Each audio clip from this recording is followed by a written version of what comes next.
senior citizen couple mula Cebu, pinatunayan na ang pag-ibig ay walang pinipiling edad.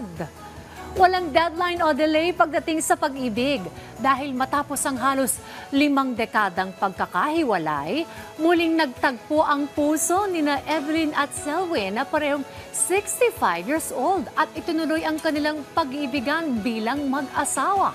Sa ibinahaging same-day edit video ni Kit Avancena, kitang-kita ang saya at pagmamahal sa kasal nina Evelyn at Selwyn.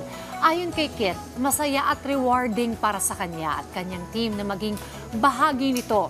Para sa mag-asawang Evelyn at Selwyn, ang pagbuo ng relasyon sa kanilang 60s ay kasing tamis ng kanilang pagmamahala noong dekada 70. Nagkahiwalay man, pag-ibig ang muling naglapit sa kanila. Ang kanilang kwento ay inspirasyon sa lahat na ang pag-ibig ay walang pinipiling edad at ang tunay na pag-ibig ay laging magtatagpo kahit gaano pa katagal na lumipas na ang panahon. Congratulations po sa inyo. Talagang yan ay reminder sa mga wala pang better half o asawa na kung para sa inyo ay darating yan sa tamang panahon.